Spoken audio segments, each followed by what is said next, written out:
Vítám vás u rozhovoru s Petrou Janou Částkovou, s kterou jsem si budu povídat o tom, co je nového v jejím životě, čemu se věnuje. Petro, ty jsi prožila takové zajímavé období, teďko poslední dobou hodně přemetů, pádů. Můžeš nám k tomu něco říct? No, tak ty přemety byly spíš, co se týká jako osobního života a samozřejmě byly tam i nějaké tragické události v mém životě, umrtí maminky, rozchod s partnerkou a tak, takže toho bylo dost. Takže to určitě jako byly nějaké velké novinky. A já jsem vůbec jako ráda, že se zase vidíme, že spolupracujeme, protože moc ráda píšu do vašeho časopisu Kvalitní život. Že jsem to rád slyšel. Takže jsem vděčná za každou spolupráci s váma, protože je to moc příjemné. Takže to je třeba taky jedna novinka, že se mi to moc líbí, že můžu psát, protože moc ráda píšu. A jinak, jestli se ptáš jako z té nabídky, co nabízím prostě klientům a klientkám, tak pokračuju v tom, co jsem už dělala, to znamená individuální terapie, intuitivní konstelace, dělám teďka víc pro ženy věci. Ten projekt mám i ráda nakonec, protože stejně to bylo moje dítě hlavně, respektive chtěla jsem pouze partnerku bývalou do toho přidat, takže jsem ho celý předělala, aby to bylo srozumitelnější, jasnější, kratší, finančně dostupnější, ale teď mám toho tolik právě ještě, co mi tam teďka přišla nová inspirace na nějaké tance, tanec 4 vlů podle elementů, země, voda, oheň a vzduch a budeme pracovat se ženami na takových základních tématech, jako třeba důvěra, nedůvěra a další věci, pracovat s prvními 4 čakrami, takže se na to moc těším. Tak to je úžasné. Tak jako, můžeš nám třeba říct, v čem se projekt Mami ráda zjednodušil? Nebo? V čem se zjednodušil? Zjednodušil se v tom, že tam není tolik důraz na to vaginální mapování, které teda mimochodem taky ještě samozřejmě nabízím individuálně klientkám, ale je tam víc toho, co jsem tam, protože pak mi stejně došlo, že bych tam nemohla dát všechno těm ženám, to, co jsem si naplánovala, takže, protože to je hluboký proces a potřebuje speciální péči, tak je tam víc ten prostor pro konstelace, yoga, nebude kundalini yoga, ale mám v plánu s ženami tam provádět hormonální jogu, která je víc o úpravě hormonů, vůbec víc mám pocit, že to ladí s tou cykličností, takže ten projekt je vyloženě zaměřený na ty jednotlivé 4 archetypy, je zkrácen, je to pouze 4 setkání, sobota, neděle, není to od pátku. Jak jsem říkala, finančně je to úplně jinde, taky 4 víkendy je to 10 000, takže mi to přijde dostupnější. A je tam víc prostě prostoru pro ty tvořivé věci, pro ženy, konstelace, arteterapie, prostě tak, meditace. Máš nějaký, já nevím, ideální typ klientky nebo typ ženy, pro které by tento seminář byl určený? No je to prostě pro ženy, které se chtějí seznámit a víc prohloubit tu svoji zkušenost osobní s cykličností, z archetypy Panna Matka, Čarodějka a Vědma, nebo já tomu teďka spíš už vědomě bych ráda říkala třeba šamanka, protože tam jako vnímám víc to náplň, tak já teďka vnímám, jak jsem s tím začala víc pracovat. Takže je to pro ženy, které zajímá, jak se proměňují, chtějí si vyřešit základní vztahy, chtějí najít svůj dar, chtějí prostě tvořit, chtějí sdílet v ženském kruhu, a zároveň tam budou i nějaké techniky, které se týkají intimity, přijetí těla, sebeláska. Samozřejmě to mapování tam může být, pokud ty ženy budou chtít, tak si tam můžeme v jednom tom setkání tomu dát prostor, ale nebude to tam to hlavní, jak to bylo původně. Bude se jednat spíše o komplexní práci ve skupině nebo individuálnější, spíš bude tam i možnost nějaká? Tak protože já stejně mám individuálnější přístup ke klientům vůbec obecně, tak to není tak, že to je nějaká velká davová záležitost, 25 žen a podobně, kde nejde ani moc o to, aby se sdílelo do hloubky, není tam prostě ten prostor pro každou individuálně, ale je to samozřejmě myšleno, že se bude pracovat hlavně ve skupině, ale budou tam samozřejmě nějaké techniky, kdy budou ženy pracovat jenom sami se sebou, kdy budou třeba tvořit sami se sebou, nebo kdy budou vedeny nějakou vizualizací, meditací, budou cvičit sami za sebe, takže bude tam i práce jako individuální, případně v nějakých menších skupinkách, ve dvojicích a tak. Tak to je skvělý. A co ten tanec 4 živlů? Jak do toho to zapadá? Kde jsi spíš mě řekni, kde jsi k němu přišel? Kde jsem k němu přišla? No, to docela dávno jsem se tak zase, měla jsem šanci pracovat zase šamansky intenzivněji a měla jsem prostor, abych byla v přírodě a s jarem prostě přišla taková inspirace, kdy při té jedné jako šamanské práci se mi tam prostě najednou otevřela tahle možnost, že mi tam začala chodit zase inspirace na to, jak pracovat s těmi elementy, jak je nechat odžít, jak tam právě mi tam přicházela ta témata těch jednotlivých čaker a jak to těm ženám prostě předat, jak to udělat jako komplexní a jak to tam vlastně vytvořit i pro tu skupinovou práci, sladit dohromady. Takže vlastně my se tady trošku bavíme i spíš o takzvané víceméně práci, která vyžaduje možná snad nějaké ezoterní znalosti. Je to spíš ty tvoje kurzy určený spíš nějakým jakoby znalkyním tohoto, nebo může se účastnit někdo, kdo je absolutně nepolíbený ezoterikou? Tak samozřejmě je to prostě pro ženy jako takové. To může být žena, která vůbec neví, co to je první čakra nebo druhá čakra, třetí, čtvrtá.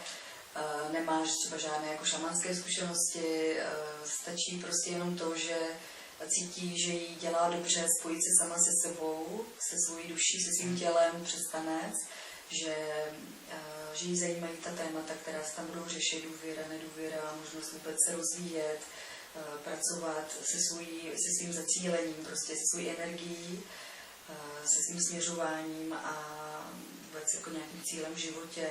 Těch témat je tam samozřejmě víc, ke každému tomu elementu, ke každé té čakře patří nějaké konkrétní téma, které budeme zpracovávat takovým jako hodně hlubokým sebezkušenostním, prostě i rituálně, různě takovým jako prožitkem, katarzním, by se dalo říct.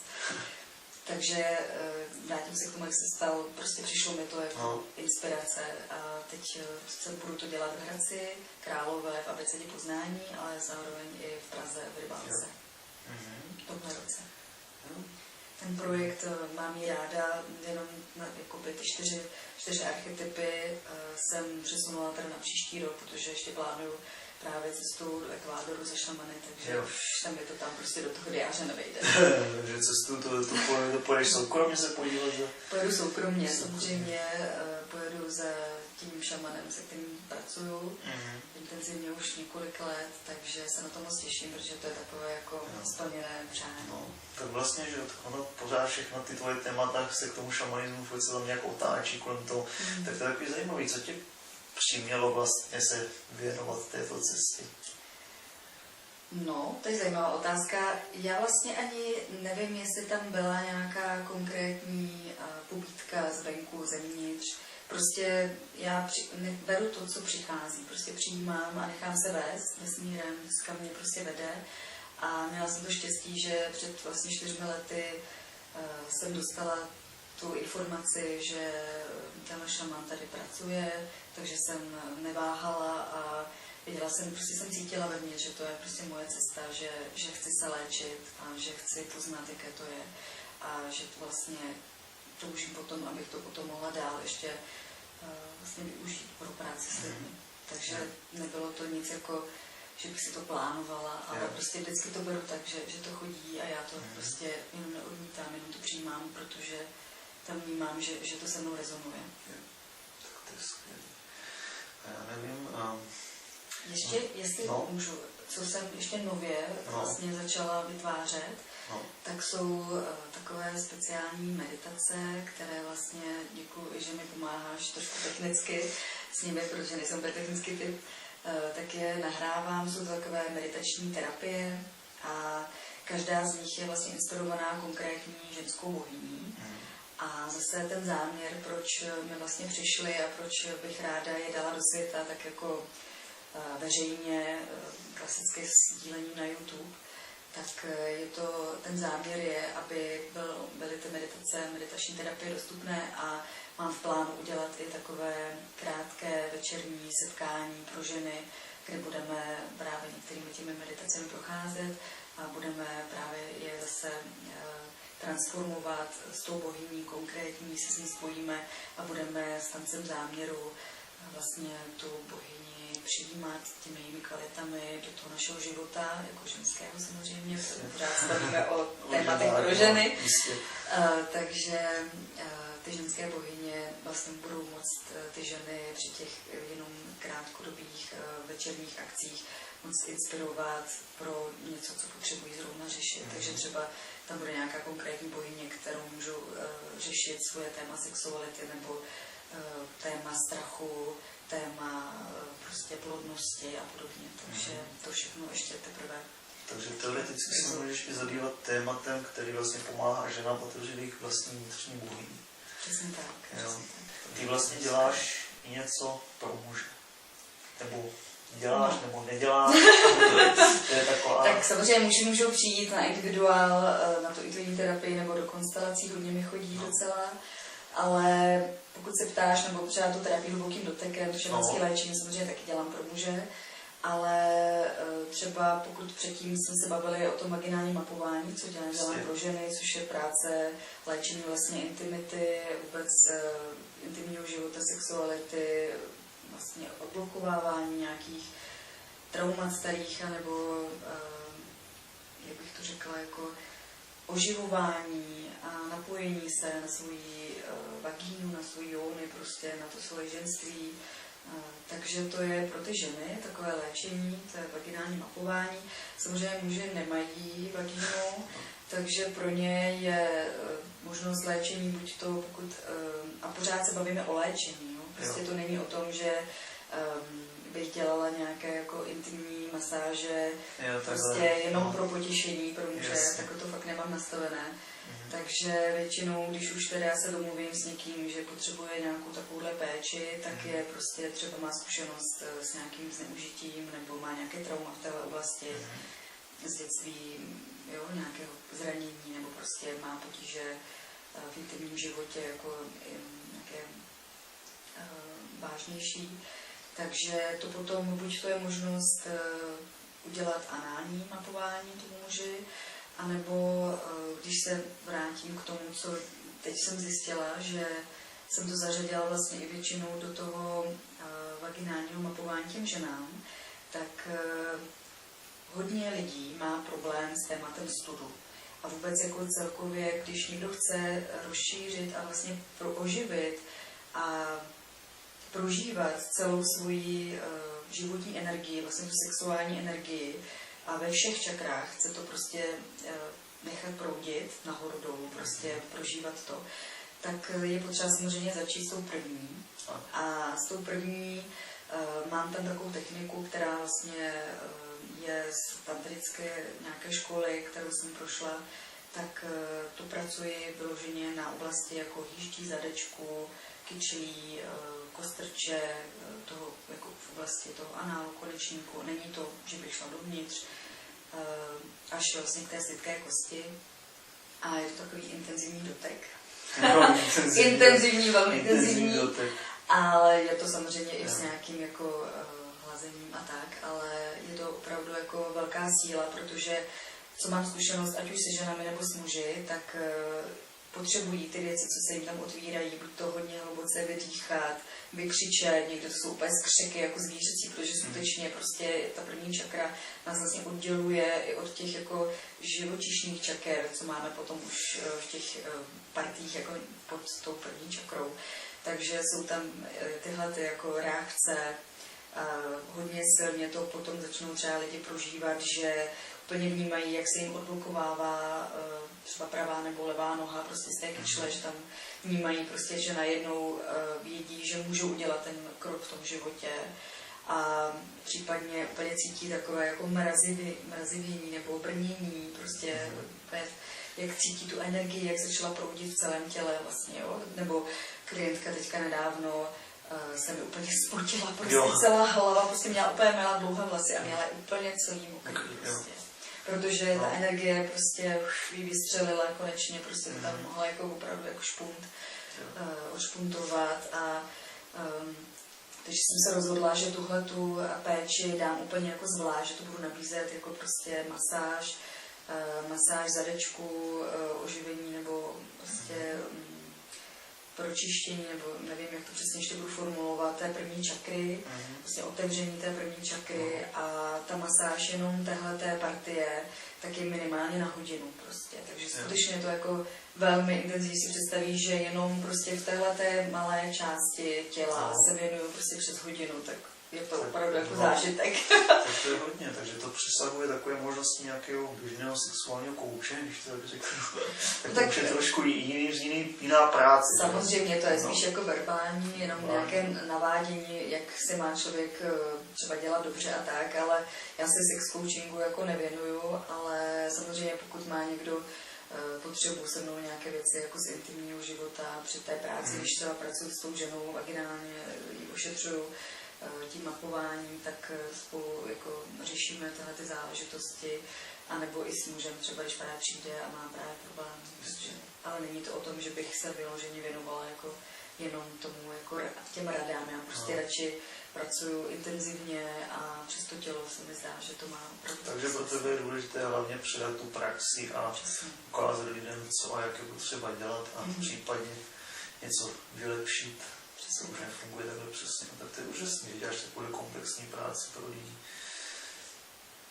Mně se prostě jenom osvědčilo, že čím dál tím víc lidi nemůžou to řešit jenom v té hlavě, prostě jenom prostě odblokovávat, čistit přesvědčení, oddělovat od sebe ty emoce, prostě nějak to vyhazovat, prostě to nestačí, je tam potřeba, aby tam byl kontakt a buď už jako kontakt toho přijetí toho těla ve smyslu, že tam je něžný kontakt, že ten člověk potřebuje vlastně skoro takovou jako terapii něhou, jo, třeba některé ženy nejsou schopné přijmout svoje prsa, tak prostě pak zase třeba je tam nějaká technika, jak s nimi pracuji velmi něžně, aby prostě a pak hodně pláčou a je to takový hodně hluboký pro ně transformační proces.